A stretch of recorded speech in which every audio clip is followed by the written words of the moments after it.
نحمده ونصلي ونسلم على رسوله الكريم اما بعد فاعوذ باللہ من الشیطان الرجیم بسم اللہ الرحمن الرحیم ان عدۃ الشہور عند اللہ 12 شہرا فی کتاب اللہ یوم خلق السماوات والارض منها 4 حرم ذلك الدین القیم فلا تظلموا فیہن انفسکم صدق اللہ العظیم۔ الصلاۃ والسلام علیک یا رسول اللہ، الصلاۃ والسلام علیک یا حبیب اللہ، الصلاۃ والسلام علیک یا نبی اللہ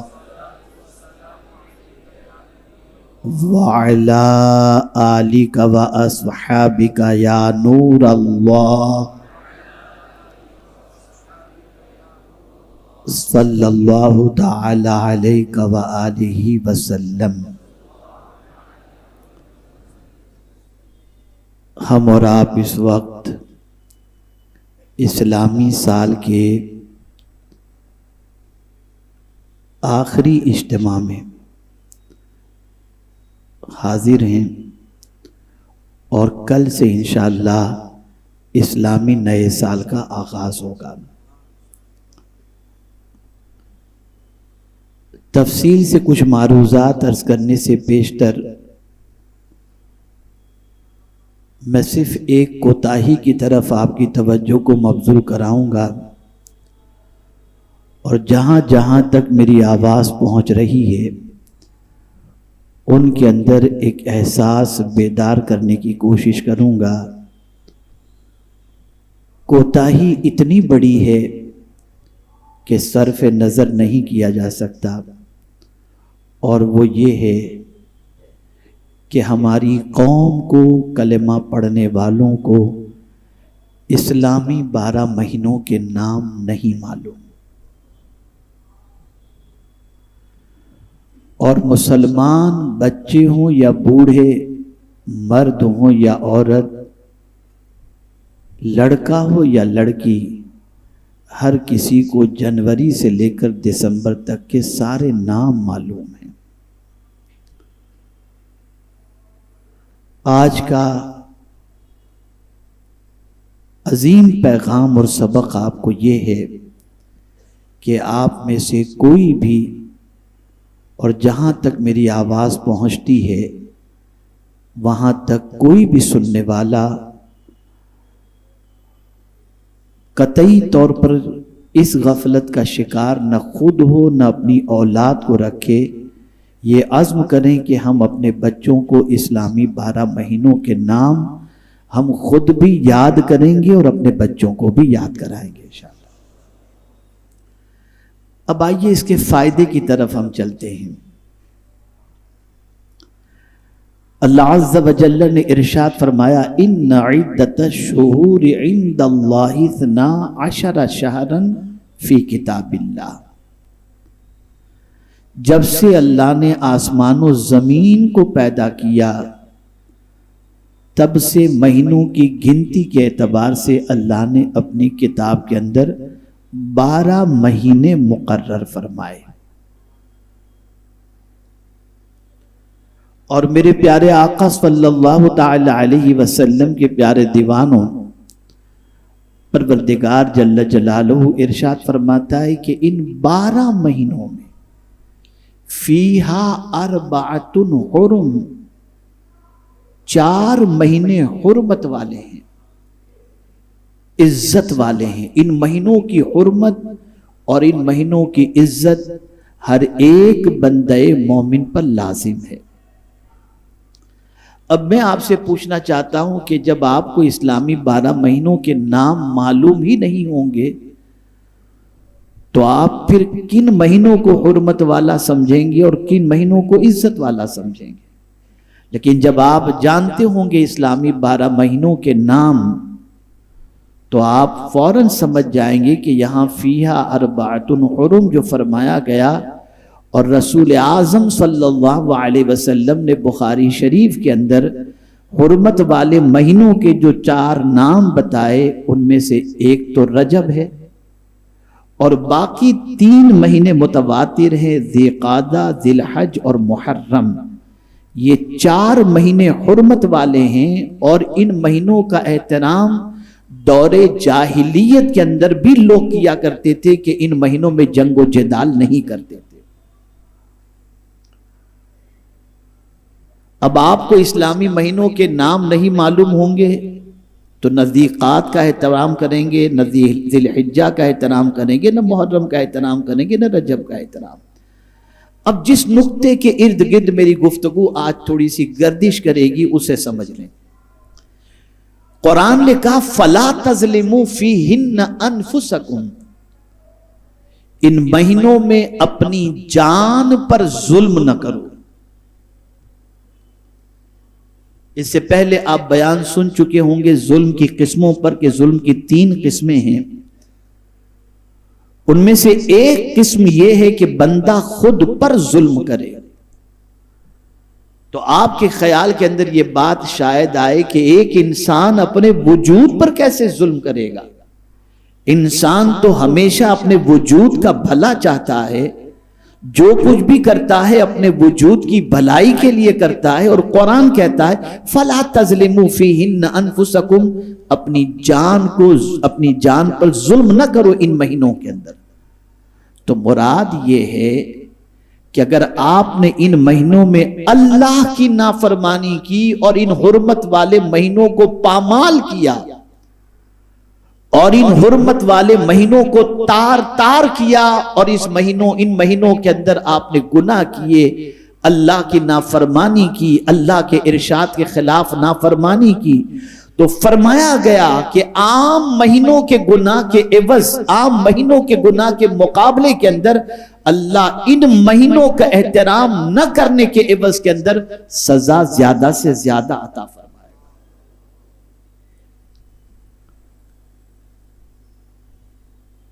ظاہر سی بات ہے کہ ہاتھ سے ظلم کریں گے، گناہ کریں گے تو یہ ہاتھ پر ظلم ہوگا، اس لیے کہ اللہ عز و جل ہاتھ کو عذاب دے گا۔ آنکھ سے اگر گناہ کریں گے تو آنکھ عذاب میں گرفتار ہوگی، زبان سے گناہ کریں گے تو زبان گرفتار عذاب ہوگی، پیر سے گناہ کریں گے تو پیر عذاب میں گرفتار ہوگا۔ لیکن اگر کوئی بندہ ان حرمت والے مہینوں کے اندر اپنی جان پر ظلم نہ کرتے ہوئے اللہ کی اطاعت کے اندر اپنی زندگی کو گزارتا ہے، تو جب وہ مرتا ہے تو حدیث مبارکہ میں آقا کریم صلی اللہ علیہ وسلم نے فرمایا، قبر میں اتارنے کے بعد جب عذاب کے فرشتے سر کی جانب سے آتے ہیں تو سر سے کی ہوئی نیکیاں عذاب کے فرشتے اور اس بندے کے درمیان آڑ بن جاتی ہیں، اور عذاب کے فرشتے سے سر کی نیکیاں کہتی ہیں چل ہٹ، اس کے قریب نہ آنا، اس نے سر معبود برحق کی بارگاہ میں جھکایا تھا، ہم اسے تجھ سے قریب ہونے نہیں دیں گے۔ ہاتھ کی نیکی، ہاتھ کی طرف سے عذاب کے فرشتے جب آنے والے ہوں گے تو ہاتھ کی نیکیاں کام آئیں گی، پیر کی جانب سے پیر کی نیکیاں، زبان کی طرف سے زبان کی نیکیاں، یہ ساری نیکیاں جب کوئی بندہ اس زمین پر کرے گا تو عذاب کے فرشتے جسم کے جس طرف سے بھی آنا چاہیں گے، یہ سرزد ہونے والی نیکیاں کل بروز قیامت ہی نہیں بلکہ قبر کے اندر ہماری حفاظت کا سامان بن جائیں گے۔ میرے پیارے آقا صلی اللہ علیہ وسلم کے پیارے دیوانوں، ایک ہے اپنی جان پر ظلم کرنا گناہ کے ذریعے، تو آپ اور ہم دیکھیں اور اپنے وجود کا احتساب کریں، گزرا ہوا گزشتہ سال ہم نے کن کاموں کے اندر گزارا، ذرا اس کے بارے میں غور کریں، ہماری نیکیوں میں کتنا پروگریس ہوا، ہم نے گناہوں سے رشتہ کتنا توڑا، ہم نے علم کے اندر کتنا اپنا اضافہ کیا، ہم نے ذوق عمل اپنے اندر کتنا پیدا کیا، ان ساری چیزوں کے احتساب کا آج وقت ہے۔ اسی لیے فرمایا گیا حاسبو قبل ان تحاسبو، اس سے پہلے کہ اللہ حساب لے تم خود اپنا حساب لے لو۔ یہ آج ہمارے لیے جائزے کی رات ہے، آج کا دن ہمارے لیے احتساب کا ہے۔ کل نیا سال جو شروع ہوگا تو گزشتہ سال ہم نے زندگی کیسے گزاری اس کا جائزہ لیں، اس کے بارے میں غور کریں، اس کے بارے میں احتساب کریں۔ میرے پیارے آقا صلی اللہ تعالی علیہ وسلم کے پیارے دیوانوں، جب آپ اس کا جائزہ لیں گے اور حساب لیں گے تو خود ضمیر اندر سے ملامت کرتا ہوا نظر آئے گا کہ زندگی تو نافرمانیوں میں گزر گئی، سال پورا یوں ہی گزر گیا، ہماری زندگی میں کوئی نیکیوں میں اضافہ تو نہ ہو سکا۔ اور یہ بات یاد رکھیں، وہ لوگ جن کی زندگی کے اندر وقت کی اہمیت اور عمر کی اہمیت نہیں ہے اور وہ اپنی عمر کو یوں ہی گنوا دیتے ہیں، قرآن اس کے بارے میں کہتا ہے اولم نعمرکم ما یتذکر فیہ، کیا ہم نے تمہیں عمر اور زندگی نہیں دی تھی جس میں تم نصیحت حاصل کرتے؟ اور ایک خاص بات میں آپ کو سمجھا دوں، اور میں سمجھتا ہوں کہ اسے سمجھ لینے کے بعد اس دنیا کے عیش و عشرت سے اور اس دنیا کے لہو و لعب سے طبیعت میں کسی حد تک اچاٹ پیدا ہو جائے گی۔ ہم یہ سمجھتے ہیں یہ دنیا عیش و نشاط کے لیے ہے، نہیں، ہم دنیا کی زمین پر امتحان کے لیے ہیں۔ ہم اگر یہ سوچیں کہ ہم اس دنیا میں کیوں ہیں تو یہ سمجھ لو کہ ایگزام ہال کے اندر ہیں، یہ دنیا ہمارے لیے امتحان گاہ ہے۔ یہ کان جس سے ہم سنتے ہیں یہ بھی اللہ نے امتحان کے لیے دیے، یہ آنکھ جس سے ہم دیکھتے ہیں یہ بھی اللہ نے امتحان کے لیے دیے، یہ دل جس کے اندر محبت کسی کی پیدا ہوتی ہے یہ دل بھی اللہ نے امتحان کے لیے دیا ہے۔ ارے حد تو یہ ہے کہ زمین کے اوپر جتنے پہاڑ، درخت اور یہ ساری خوبصورت چیزیں جتنی موجود ہیں یہ سب بھی اللہ نے امتحان کے لیے دیا ہے۔ اور تھوڑا سا آگے بڑھ کر کے عرض کروں تو آپ یہ سمجھ لیں موت بھی اللہ نے امتحان کے لیے دی ہے اور زندگی بھی اللہ نے امتحان کے لیے دی ہے۔ میں 3 آیتوں کے ذریعے سمجھا دوں۔ اِنَّا جَعَلْنَا مَا عَلَى الْأَرْضِ زِينَةً لَهَا لِنَبْلُوَهُمْ أَيُّهُمْ أَحْسَنُ عَمَلًا، زمین پر جو ہم نے زینت رکھی، خوبصورتی رکھی، یہ اس لیے ہے کہ ان کو آزماؤں کہ کون ہے جو سب سے اچھا عمل کرتا ہے۔ میں حیران کہ یا اللہ، یہ زمین پر جو زینت ہے یہ پہاڑ ہے، ہل اسٹیشن ہے، باغ و باغات ہیں، نہریں ہیں، یہ ساری چیزیں تو زمین پر ہیں۔ آج آپ دیکھیں تو آپ کو پتہ چلے گا تالاب کے اندر، جھرنوں میں، ڈیم پر لطف اندوز ہونے کے لیے جانے والے کئی لوگ موت کی وادیوں سے گزر چکے اور موت کے آہنی پنجوں نے انہیں گرفتار کر لیا۔ آدمی جب لطف اندوز ہونا چاہتا ہے تو ہل اسٹیشن پر جاتا ہے، باغات کی طرف جاتا ہے، اور جا کر کے ایک بڑی عجیب بات میں آپ کو بتاؤں کہ جب آدمی پکنک پر جاتا ہے تو نمازیں چھوڑ دیتا ہے، آدمی اس کے نظارے میں گم ہو جاتا ہے۔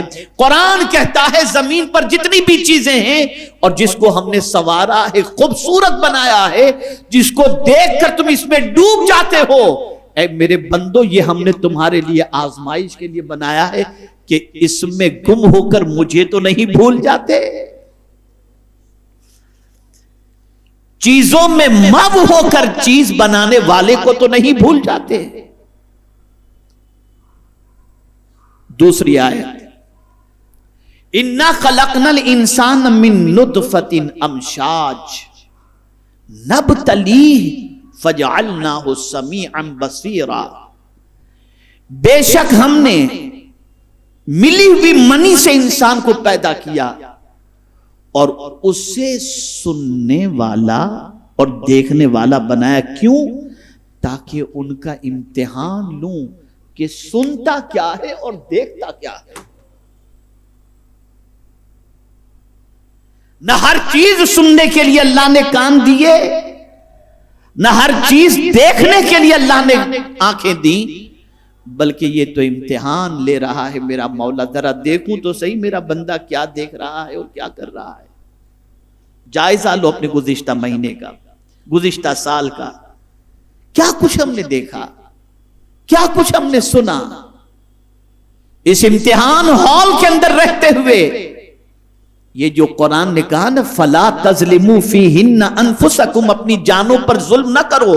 ہم نے نہ سننے والی بات سن کر اور نہ دیکھنے والی چیزوں کو دیکھ کر ہم نے اپنی جان پر ظلم کیا ہے.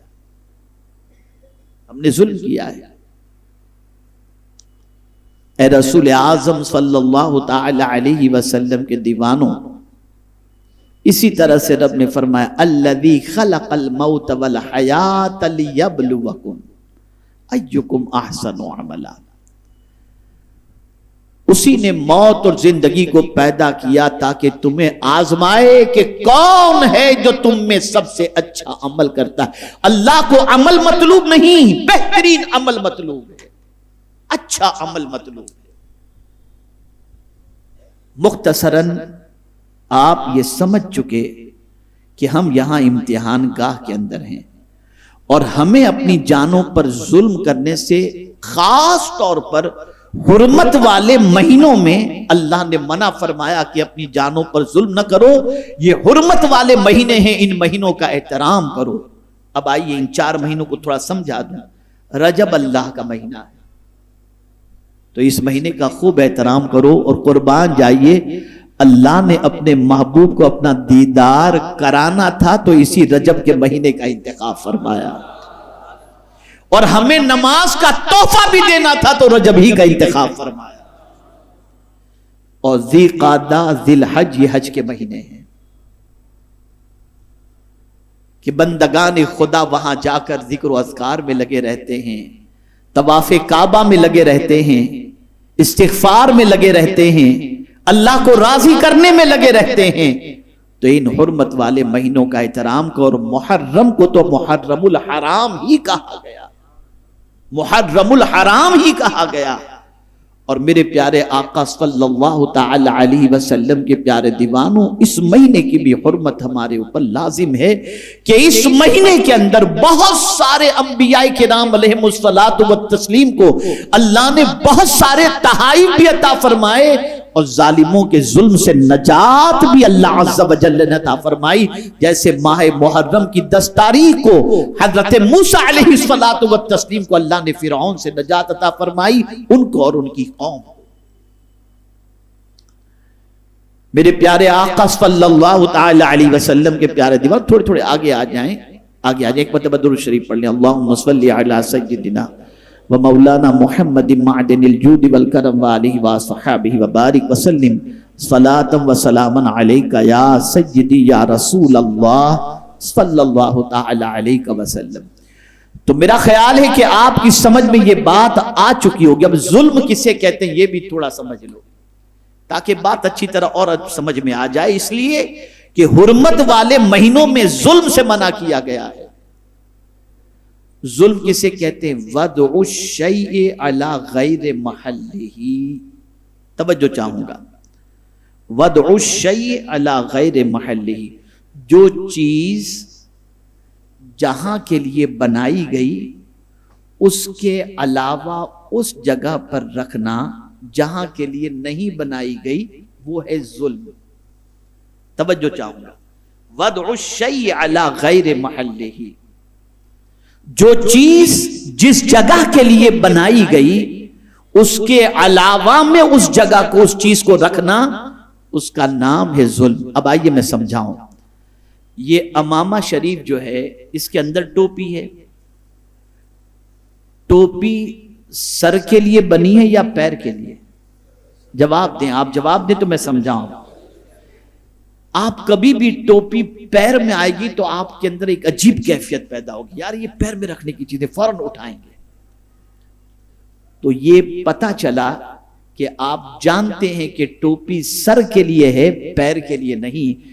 اور جب پیر کی طرف وہ چیز جاتی ہے یا پیر میں آتی ہے تو آپ کی طبیعت میں بے چینی پیدا ہوتی ہے، گویا کہ آپ نے ایک چیز کو جس جگہ کے لیے بنائی گئی اس کے علاوہ کی جگہ پر رکھنے سے اللہ نے آپ کے قلب کے اندر ہی یہ کیفیت ڈال دی کہ آپ بے چین ہو جاتے ہیں۔ کوئی آپ کو کہتا نہیں ہے کہ آپ بے چین ہو جاؤ، خود ہی آپ بے چین ہو جاتے ہیں۔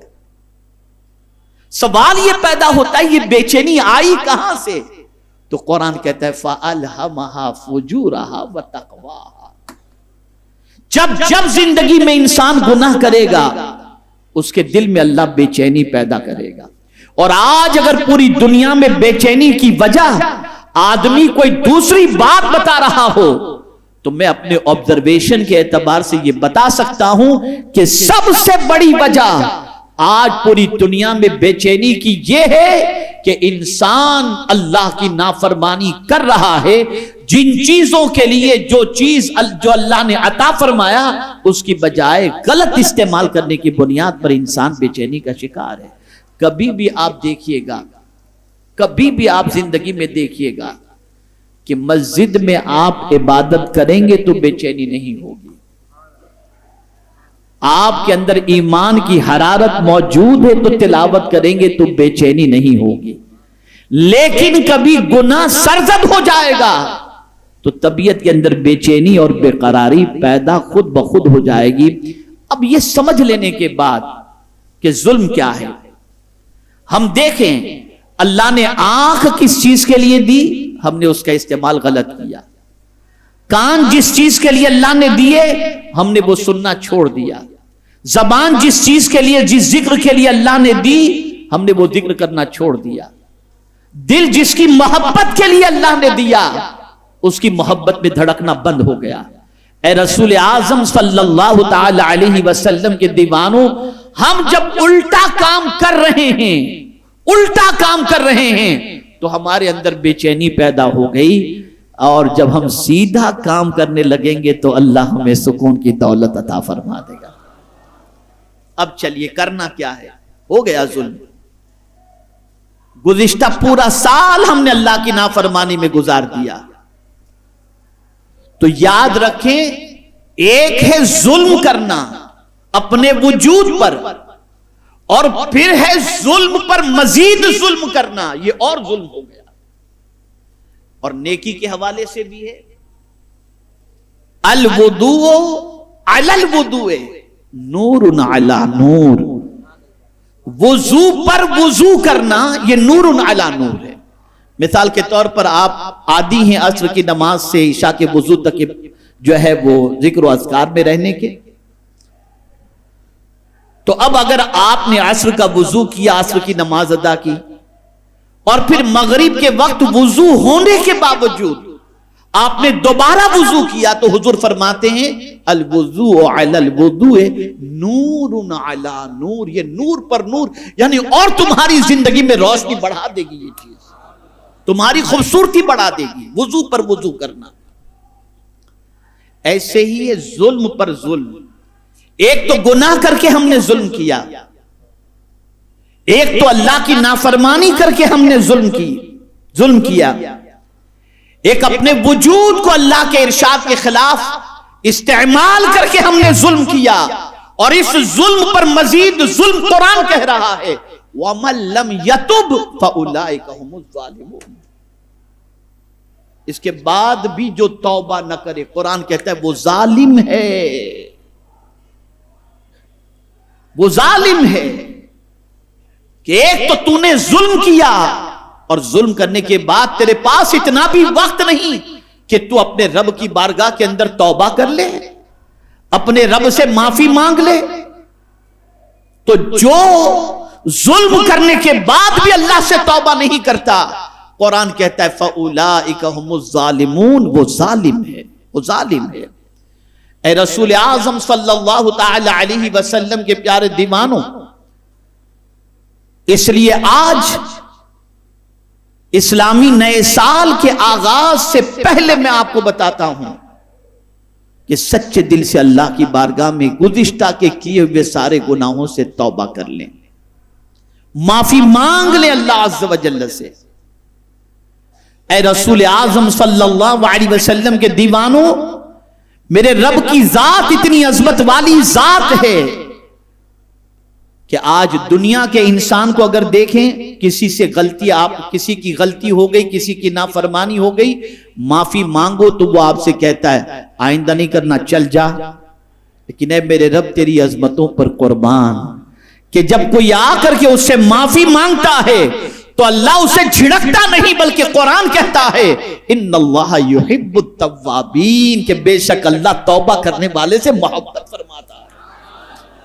اور پھر حضور فرماتے ہیں تائب من الذنب کمن لا ذنب لہ، توبہ کرنے والا گناہوں سے ایسا پاک ہو جاتا ہے جیسے اس نے گناہ کیا ہی نہیں۔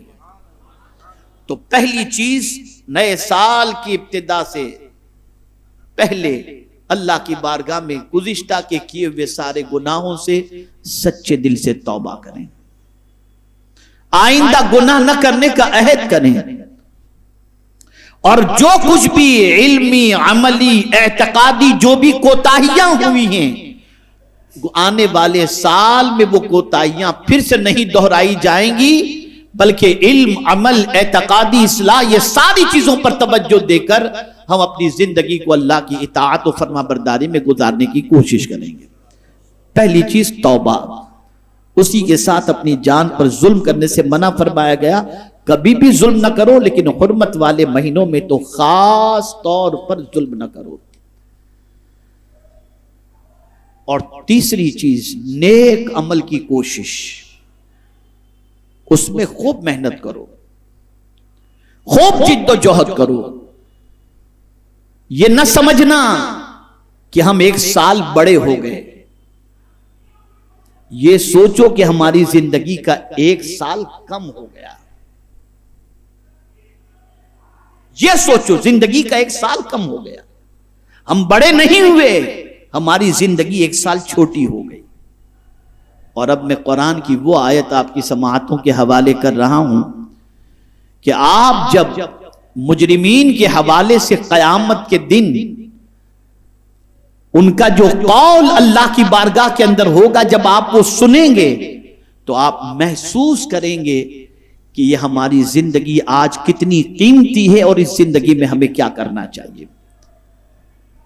میرے پیارے آقا صلی اللہ علیہ وسلم کے پیارے دیوانوں، وہ لوگ جو رب پر ایمان نہیں لائے، رسول رحمت صلی اللہ علیہ وسلم پر ایمان نہیں لائے، اور جنہوں نے نیکیوں کا مذاق اڑایا اور نیکیوں کو ضروری نہ سمجھا، قرآن کہتا ہے کل قیامت میں وہ کیا کریں گے، کیا کہیں گے اللہ سے، کیا کہیں گے؟ دیکھیے یہاں بھی بات آ رہی ہے بصارت اور سماعت کی۔ کیا کہیں گے؟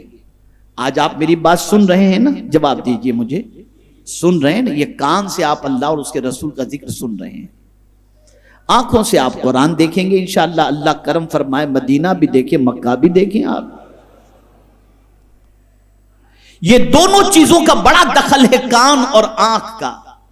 بہت سارے سن کر انسنی کر دیتے ہیں، اور بہت سارے لوگ حق دیکھ کر بھی قبول کرنے کے لیے تیار نہیں ہوتے، سب کچھ دیکھ کر کے بھی۔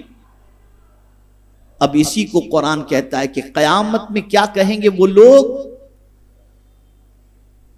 کہیں گے ربنا ابصرنا وسمعنا فرجعنا نعمل صالحا انا موقنون۔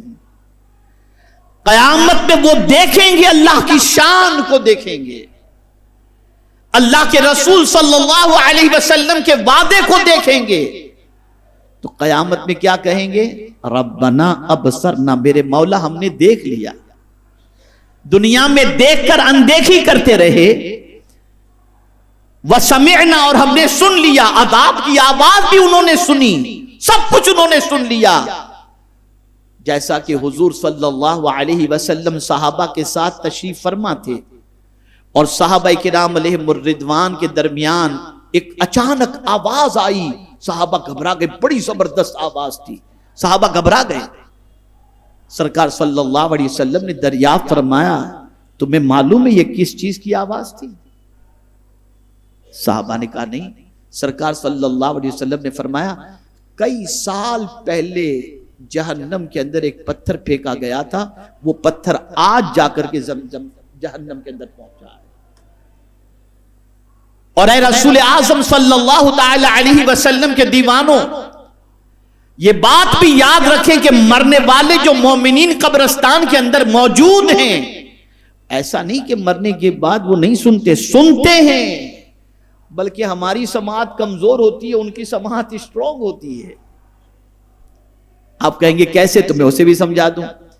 ہمیں حکم ہے کہ جب قبرستان جاؤ تو سلام کرو، ہے کہ نہیں حکم؟ بتائیے، آپ جواب دیں مجھے۔ تو کیا سلام کرتے ہیں تو وہ قبر والے نہیں سنتے؟ اگر سنتے نہیں ہیں تو کرنے کا حکم کیوں؟ تو سوال یہ پیدا ہوتا ہے، کیا وہ سلام کا جواب دیتے ہیں؟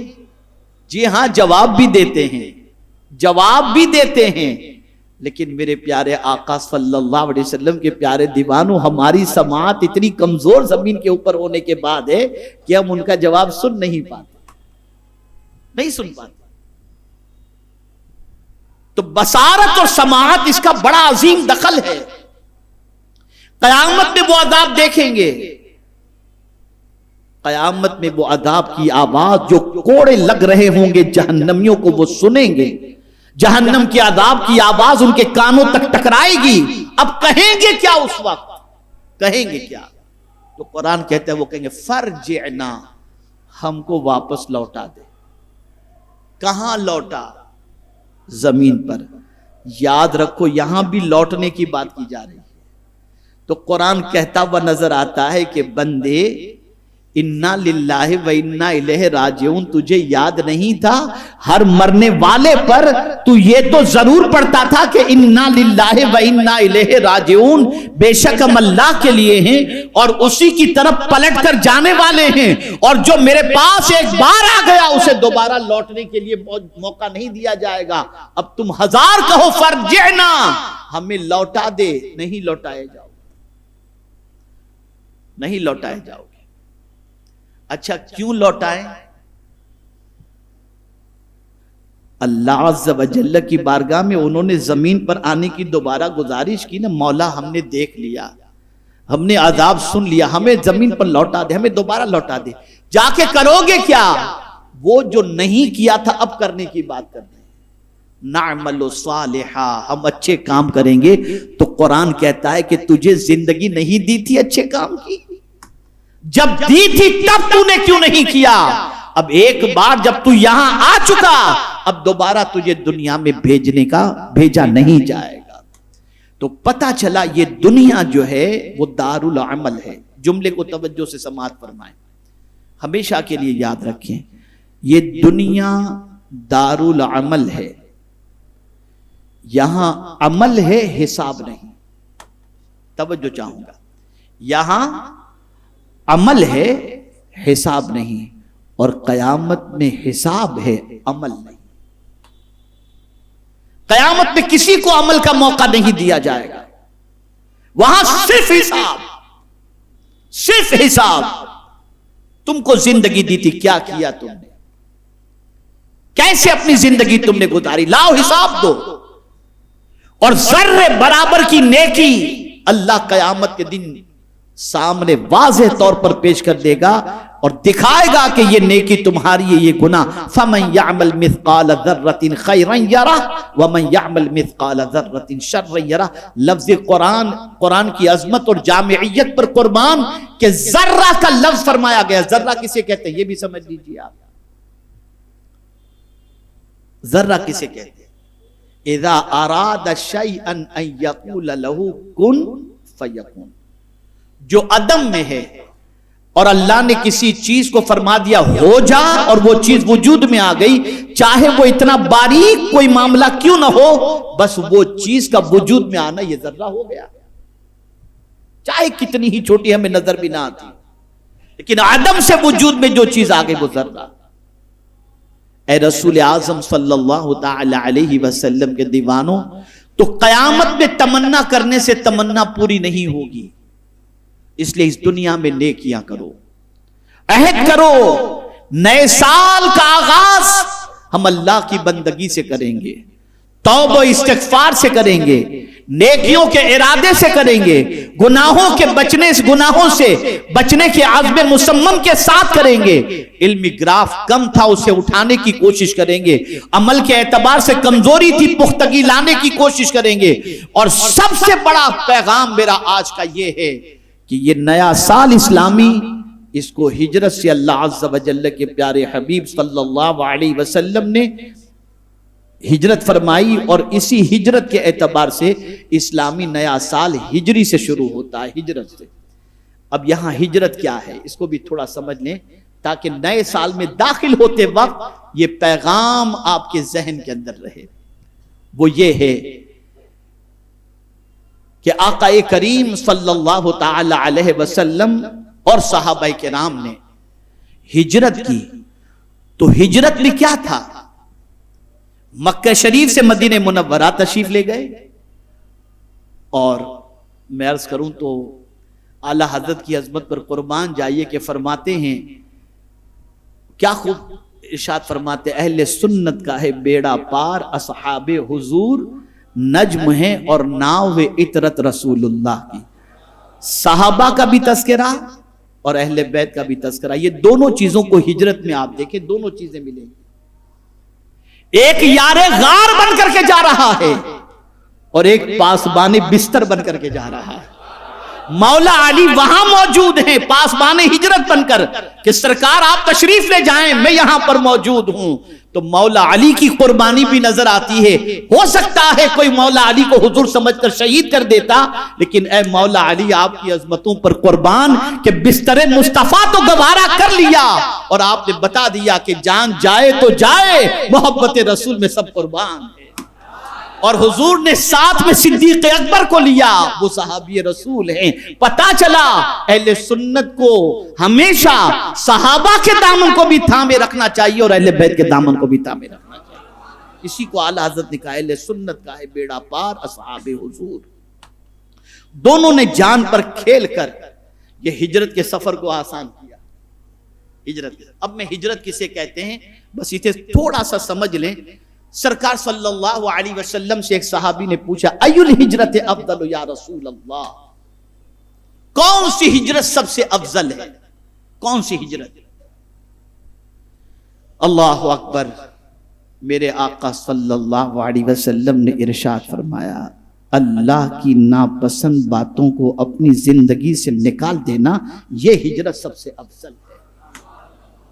گھر چھوڑو, وطن چھوڑو, ملک چھوڑو یا محلہ چھوڑو, سب کچھ چھوڑنا افضل نہیں ہے. اللہ کی ناپسندیدہ باتوں کو اپنی زندگی سے نکال دینا یہ ہجرت سب سے افضل و اعلیٰ ہجرت ہے. یہ حضور صلی اللہ علیہ وسلم نے فرمایا. تو اے رسول اعظم صلی اللہ علیہ وسلم کے دیوانوں, اپنی زندگی سے گناہوں کو نکالو, عبادت و ریاضت کی عادت بناؤ. گناہ کا سیلاب معاشرے کو تباہی کے دہانے پر پہنچا چکا ہے.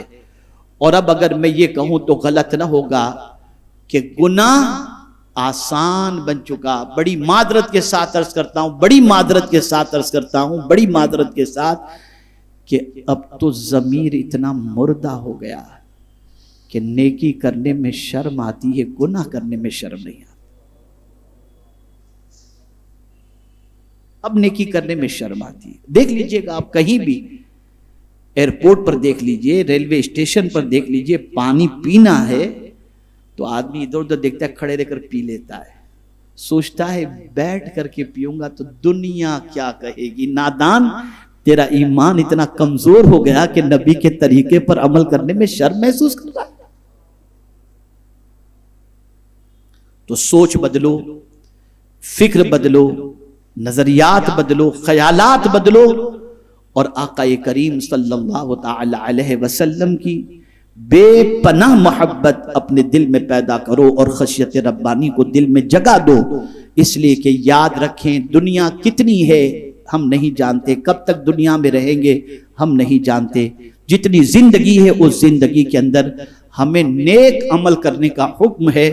ہم نیک عمل کر کے اپنی بعد والی زندگی کو آسان بنائیں, اور نیکی کرنے کے بعد بھی فضل پر نظر رہے کہ مولا اپنے فضل سے تو ہمیں نجات عطا فرما دینا. اس کو ایک آیت کی روشنی میں سمجھا دوں. کانوا قلیلا من اللیل ما یہجعون. اولیاء کی شان قرآن بیان کرتا ہے. کانوا قلیلا من اللیل ما یہجعون، کہ وہ راتوں کو کم سوتے. اللہ والے راتوں کو کم سوتے ہیں، لیکن کم سونے سے مراد کیا ہے؟ یہ نہیں کہ ہماری طرح واٹس ایپ پہ لگے رہتے ہیں، یہ نہیں، یا کسی اور کام میں لگے رہتے نہیں. اس کو بھی قرآن نے دوسری جگہ مینشن کیا، وَالَّذِينَ يَبِيتُونَ لِرَبِّهِمْ سُجَّدًا وَقِيَامًا، وہ راتوں کو سجدے اور قیام میں گزار دیتے ہیں. اب میں آیت کا تیور دیکھ کر پریشان ہوں. یا اللہ، جو رات سجدے میں گزار دے، جو رات قیام میں گزار دے، اور قرآن جس کے بارے میں یہ کہے کہ راتوں کو کم سوتے، لیکن آگے کہتا ہے وَبِالْأَسْحَارِ هُمْ يَسْتَغْفِرُونَ، وہ سحر کے وقت اللہ کی بارگاہ میں مغفرت کی دعا کرتے ہیں. مغفرت کی دعا تو گناہ کرنے کے بعد آدمی کرے گا نا، کہ مولا رات گناہ میں گزری، اب تو ہمیں معاف فرما دے. یہ تو عبادت میں رات گزار کر معافی مانگ رہے ہیں. آج کا مسلمان تو گناہ کر کے بھی معافی نہیں مانگتا، اللہ والے رات نیکی میں گزار کر اللہ سے معافی مانگ رہے، وہ بھی سحر کے وقت. اور یہ وقت دعا کی قبولیت کا ہوتا ہے. مولا ماجرا کیا ہے کہ نیکی کر کے، عبادت کر کے، سحر کے وقت تیری بارگاہ میں مغفرت مانگتے ہیں تو جواب ملے گا. سنو، وجہ سب سے بڑی یہ ہے کہ اللہ والے جانتے ہیں کہ نیکی بھی تو ہم نے کی ہے، لیکن پتہ نہیں اس کی بارگاہ میں قبولیت کے لائق ہے یا نہیں ہے، تو وہ نیکی کر کے ڈرتے ہیں اور سحر کے وقت اللہ کی بارگاہ میں مغفرت کی دعا کرتے ہیں. اے اللہ، جو کچھ بھی ہوا تیری شان کے لائق تو نہیں ہے، اگر اس میں کوئی کوتاہی رہ گئی ہو تو ہمیں معاف فرما دے. اور یہی وجہ ہے صدقہ فطر کی بھی، یہی وجہ ہے. صدقہ فطر ہے ہی اس لیے کہ روزے میں چھوٹے موٹے کچھ اگر غلطی ولطی رہ گئی ہو نا، تو صدقہ فطر غریب کو دے دو، غریب کی دعا سے اللہ تمہارے روزے کی کوتاہی کو معاف فرما دے گا. یہ اس لیے. تو عبادت کر کے بھی خدا سے ڈرو، نیکی کر کے بھی خدا سے معافی مانگو کہ مولا کہاں تو تیری بندگی کرنے والے معصوم فرشتے، معصوم انبیاء، اور کہاں ہم. تو اے رسول اعظم صلی اللہ علیہ وسلم کے دیوانوں، تبدیل کرو اپنی سوچ کو. آنے والے سال گناہوں سے نفرت کا سال بنا دو. اپنی زندگی کو قانون الہی اور قانون رسول صلی اللہ علیہ وسلم کے مطابق گزارنے کی کوشش کرو، اور کوشش کرو کہ میرے پیارے آقا صلی اللہ علیہ وسلم کے پیارے دیوانوں، علم کی لازوال دولت سے مالا مال ہونے کی انشاءاللہ زندگی رہی تو پھر اس پر میں عرض کروں گا. اور یہ بھی یاد رکھیں، تاجدار کربلا امام عالی مقام رضی اللہ المولا تبارک و تعالی عنہ کی بارگاہ میں خراج عقیدت اس انداز سے بھی پیش کر سکتے ہیں کہ ان کے شہادت کے دن کے آنے سے پہلے ماہ محرم کے شروع ہوتے ہی آپ یہ نیت کر لیں کہ یا امام، آپ نے دین صحیح معنوں میں ہم تک پہنچے، اس کے لیے سب کچھ لٹا دیا. ہم بھی آپ کو وعدہ کرتے ہیں کہ دین پر ثابت قدم رہ کر آپ کی قربانی کا ہم خیال کریں گے، اور ہم بھی اس راستے پر چلیں گے جس راستے پر چلتے ہوئے آپ نے اپنی جان قربان فرما دی. یہ عزم کریں. اللہ تعالی رحمت عالم صلی اللہ علیہ وسلم کے صدق و طفیل مجھے، آپ کو، سب کو اللہ اور اس کے رسول کے ارشاد پر عمل کی توفیق عطا فرمائے. اور آپ جانتے ہیں کہ بلبل باغ مدینہ قاری محمد رضوان صاحب، جن کا تحریک کے فروغ ہی کے اندر نہیں بلکہ عشق مصطفیٰ صلی اللہ علیہ وسلم کے فروغ میں بڑا کلیدی رول ہے، جو ابتدا سے لے کر آج تک ادھر ادھر دنیا کے مختلف ملکوں میں جانے کے بعد لوگوں کے سینوں کو عشق مصطفیٰ سے گرماتے رہے، اور سنی دعوت اسلامی کے فروغ کے اندر جد و جہد انہوں نے اول روز سے فرمائی. ہمارے الحاج عثمان صاحب بھی تشریف فرمائے، جو بیک بون تحریک کے، جن کی وجہ سے یہ تحریک وجود میں آئی. الحمدللہ یہ ہم ابتدا کے تینوں لوگ ہیں، اور ہمارے حاجی عرفان نمک والا وغیرہ بھی ماشاءاللہ یہ لوگ بھی ہیں، سلیم بھائی وغیرہ بھی. الحمدللہ یہ قافلہ چلا، اور اللہ کے فضل و کرم سے آج تک یہ کارواں رواں دواں ہے. اللہ تعالیٰ اسے ہمیشہ رواں دواں رکھے. ایک بات جو مجھے عرض کرنی ہے وہ یہ ہے کہ ایک بیٹے کا نیک ہونا یہ ماں باپ کے لیے کتنا اہم ہے. جس ماں نے اپنے بیٹے کو جنم دیا اور اس بیٹے کو یاسین شریف سکھائی، اس بیٹے کو نعت مصطفیٰ سکھائی، اور وہ بیٹا ایک طویل عرصے تک یہ کرتا رہا، ذرا سوچو اس کے ماں باپ کو اس کا ثواب کتنا پہنچ رہا ہوگا. خبردار اپنے بچوں کو ڈانسر نہ بنانا، اپنے بچوں کو گانے نہ سکھانا، اپنے بچوں کو یاسین شریف یاد کراؤ. قاری رضوان صاحب اپنی ماں کے سرہانے بیٹھ کر کے جب آیت کریمہ کی اینڈ پر یاسین کے پہنچے ترجعون پر، تو ان کی والدہ کی روح پرواز کر گئی اور بتا رہے تھے کہ ماں بچپن میں ہم کو یاسین شریف. تو میں نے کہا حسن اتفاق قاری صاحب کہ میری والدہ بھی روٹیاں بناتے وقت یاسین شریف پڑھ کر کے روٹیاں بناتی تھی اور ہمیں وہ روٹیاں کھلاتی تھی. تو یاد رکھیں، اس چیز کا خاص طور پر خیال رکھیں. ہمارے نوجوان بچے شادی کرنے کے بعد اس چیز کو بھول جاتے ہیں کہ ہمارے بچوں کی تربیت کے اندر ہمیں کس چیز کو پرائیورٹی دینی چاہیے. زندگی کٹ جائے گی. میں تو ایسے ظالم بچوں کو جانتا ہوں جو ماں کے جنازے میں شریک ہوتے ہیں اور انہیں دعائے میت بھی یاد نہیں ہوتی، دور کھڑے ہوتے ہیں. کوئی کہتا ہے میں ناپاک ہوں اور کوئی کہتا ہے مجھے دعا ہی نہیں معلوم، نماز جنازہ کا طریقہ ہی نہیں معلوم. اس طرف آؤ، محنت کرو، مشقت کرو، اور یہ نئے سال کا آغاز دین سے مضبوطی کے ساتھ کرو. اللہ تعالیٰ آقا کریم صلی اللہ علیہ وسلم کے صدقہ و طفیل مجھے آپ کو سب کو اللہ اور اس کے رسول کے ارشاد پر عمل کرنے کی توفیق عطا فرمائے، اور بلبل باغ مدینہ قاری محمد رضوان صاحب کی والدہ، والد اور ہم سب کے والدین کی مغفرت فرمائے. جتنے بھی مومنین و مومنات ہیں سب کے والدین جن کے بقید حیات ہیں ان کو دراز کی عمر بالخیر عطا فرمائے، اور جو اس دنیا سے کچھ کر گئے اللہ تعالیٰ سب کی مغفرت فرمائے. پابندی سے ہفتہ اجتماع میں آئیں، اور اب صرف آنا نہیں ہے، دوسروں کو لانا بھی ہے تاکہ دین کی معلومات سے ان کی زندگی آراستہ ہو سکے. وما علینا الا البلاغ المبین. السلام علیکم ورحمۃ اللہ وبرکاتہ. ذکر ہوگا، مختصر دعا بھی ہوگی، مختصر ذکر، مختصر دعا اور صلاۃ و سلام، اس لیے کہ ہم چاہتے ہیں کہ یہ سال کے اختتام سے پہلے اللہ کی بارگاہ میں سچے دل سے ہم توبہ کر لیں. مختصر ذکر ہوگا، مختصر دعا ہوگی انشاءاللہ.